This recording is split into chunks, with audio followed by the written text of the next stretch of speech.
আমার প্রিয় ছাত্রছাত্রীরা, আশা করি তোমরা সবাই ভালো আছো।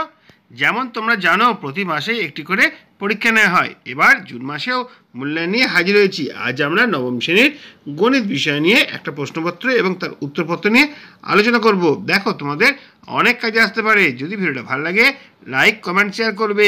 চ্যানেলে যদি নতুন থাকো, চ্যানেলটা সাবস্ক্রাইব করে পাশে থাকা বেল আইকনটা বাজিয়ে দেবে, যাতে আমার তৈরি পরবর্তী ভিডিওগুলো সবার আগে তোমার কাছে পৌঁছায়। চলো প্রশ্নপত্রটা দেখে নিই। জুন মাসের মূল্যায়ন 2025, শ্রেণী নবম, বিষয় গণিত, পূর্ণমান 30, সময় 60 মিনিট। দেখো, এখানে প্রথমে আছে নিচের প্রশ্নগুলোর উত্তর দাও। 5 × 4 = 20। 4টে কোশ্চেন আছে, 5 নম্বর করে 20 নাম্বার। আর আছে কি, আর এইদিকে আমরা দেখতে পাবো এখানে আছে নিচের প্রশ্নগুলোর উত্তর দাও। 5টা কোশ্চেন 2 নম্বর করে 10 নাম্বার। এসব কোশ্চেনগুলো বলি, তারপরে আমরা উত্তর নিয়ে আলোচনা করব। প্রথম রয়েছে, একটি বিশেষ ধরনের কলমের ধার্য মূল্য 36 টাকা 50 পয়সা। রফিক চাচা শুভমকে একটি পেনে 2 টাকা 90 পয়সা ছাড় দিয়ে বিক্রি করে 12% লাভ করেন। যদি তিনি ওই ধরনের আরেকটি কলম মিতাকে 34 টাকা 50 পয়সা বিক্রি করেন, তাহলে দ্বিতীয় কলমটিতে তার শতকরা লাভ কত হলো? ঠিক আছে। তারপরে আছে, দেখো, হাসিনা বিবি দুটি হস্তশিল্পের প্রত্যেকটি 1238 টাকা বিক্রি করেন। তিনি প্রথমটি 4% লাভ করেন, দ্বিতীয়টি 4% ক্ষতি করেন। তাহলে মোট তার কত লাভ বা ক্ষতি হলো? এরপরে একটা রয়েছে, মারিয়া একটি হাসপাতালে 300 জন রোগীর বয়স নিচে ছক থেকে লিখলো। বয়স, রোগীর সংখ্যা 10 থেকে 20, 20 থেকে 30, 30 থেকে 40, 40 থেকে 50, 50 থেকে 60, 60 থেকে 70, 80, 40। রোগীর সংখ্যা হচ্ছে 80, 40, 50, 70, 40, 20। উপরের তথ্য বৃহত্তর সূচক ক্রমযৌগিক পরিসংখ্যান বিভাজন তালিকা তৈরি করি। এটা 3 নম্বর কোশ্চেন হয়ে গেল।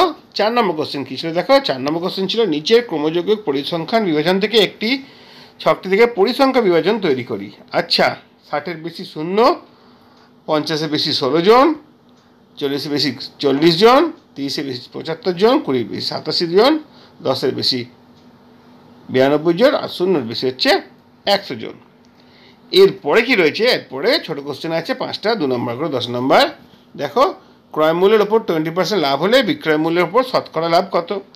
উল্টো কোশ্চেন আছে, বিক্রয় মূল্যের ওপর 20% লাভ হলে ক্রয় মূল্যের ওপর শতকরা লাভ কত?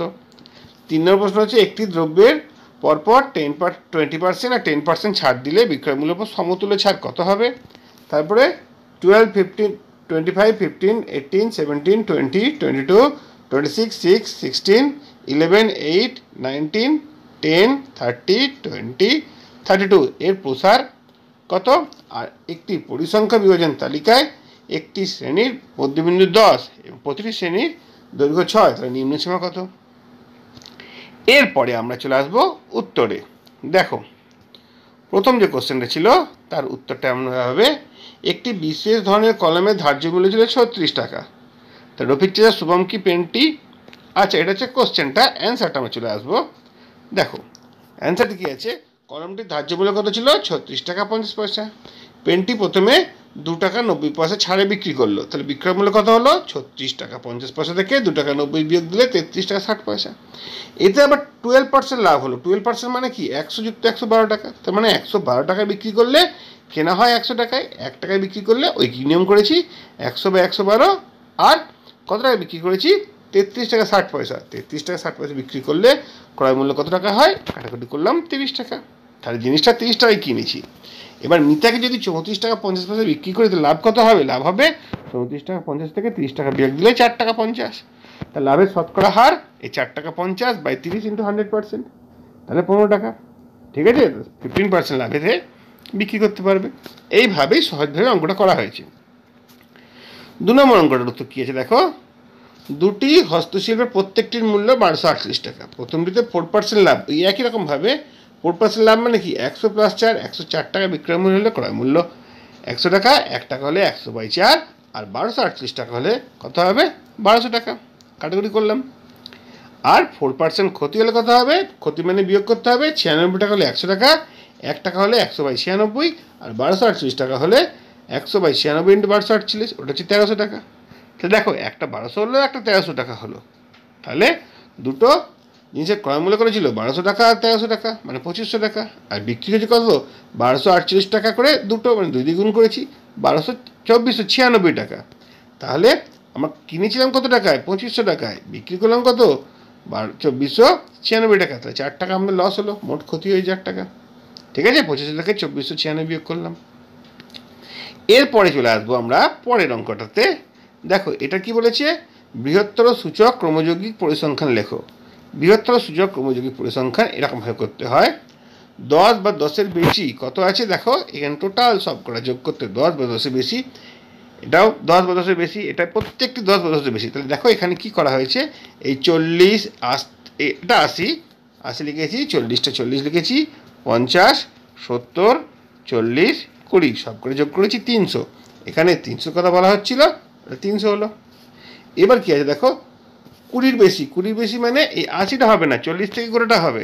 40 থেকে গোটা লেখা রয়েছে, এখান থেকে 80 কমে গেল, 220 হলো। তারপর 30-এর বেশি, 80 আর 40 দুটোই কমে যাবে, মানে 120 কমে যাবে, এখান থেকে 120 কমে যাবে, এখান থেকে 40 কমে যাবে, মোটামুটি হবে 220 থেকে 40 কমে গেলে 180 হয়।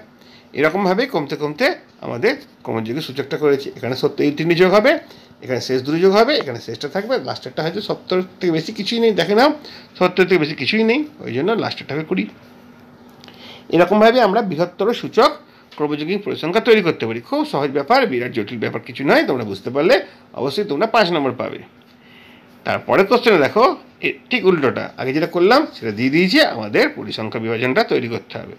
দেখো পরিসংখ্যা বিভাজন কী তৈরি করছি, এখানে কি রয়েছে 0, 10, 20, 30, 40, 50, 60, তার প্রত্যেকটি গ্যাপ 10 10 করে রয়েছে। তাহলে আমরা শ্রেণীটা কীরকমভাবে করবো, শ্রেণীটা করবো 0 থেকে 10, 10 থেকে 20, 20 থেকে 30, 30 থেকে 40, 40 থেকে 50, 50 থেকে 60, 60 থেকে 70।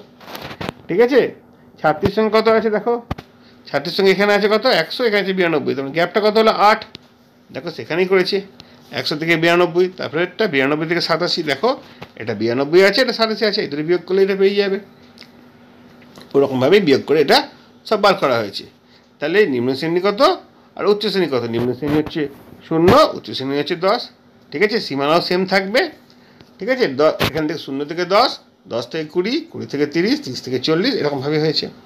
মধ্যমান কত দেখো, 0 আর 10-এর মাঝে কত আছে, এই দুটোকে যোগ করে 2 দিয়ে ভাগ, 10-এর সঙ্গে 0 যোগ করলে 10 হয়, তোকে 2 দিয়ে ভাগ করলে 5 হয়। আচ্ছা, এই দুটোকে যোগ করে 2 দিয়ে ভাগ এখানে আসবে, 20 আর 10 যোগ করলে হচ্ছে 30, 30কে 2 দিয়ে ভাগ করলে হচ্ছে 15। তাহলে 5, 10, 15 করে বেড়েছে, মানে প্রত্যেকটি বেড়েছে কত করে, 10 করে বেড়েছে। শ্রেণীর দৈর্ঘ্য হচ্ছে 10। আচ্ছা, পরিসংখ্যা ঘনত্ব মানে কি, এই 8কে এই 10 দিয়ে ভাগ করে দেবো 0.8, 5কে 10 দিয়ে ভাগ করবো 0.5, 12কে 10 দিয়ে ভাগ করবো 1.2, 35কে 10 দিয়ে ভাগ করবো 3.5, এরকমভাবেই হয়েছে।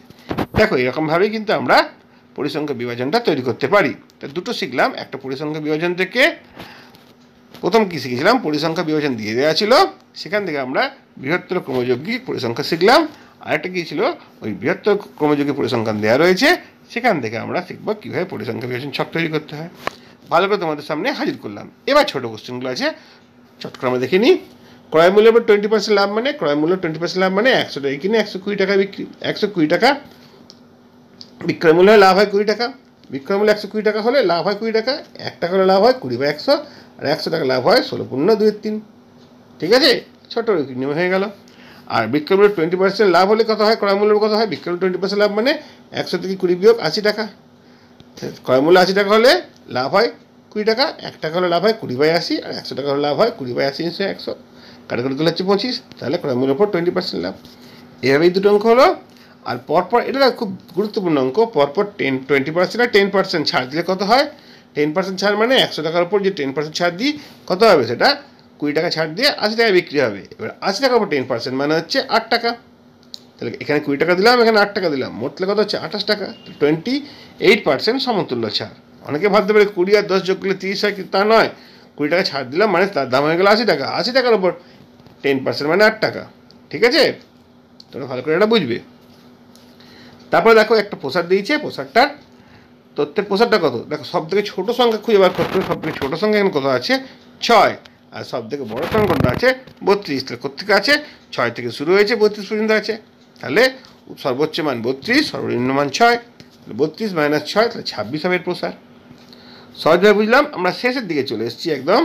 একটি পরিসংখ্যা বিভাজন তালিকায় একটি শ্রেণীর মধ্যবিন্দু 10, প্রতিটি শ্রেণীর দৈর্ঘ্য হচ্ছে 6, নিম্ন সীমা কত ধরি নিম্ন সীমা এক্স, ঊর্ধ্ব সীমা তাহলে ওয়াই। তাহলে কি বলেছি আমাদের মধ্যবিন্দু এইমাত্র পড়লাম, দুটো যোগ করে 2 দিয়ে ভাগ, এক্স প্লাস ওয়াইকে যোগ করে 2 দিয়ে ভাগ করলে হচ্ছে 10, মধ্যবিন্দু 10।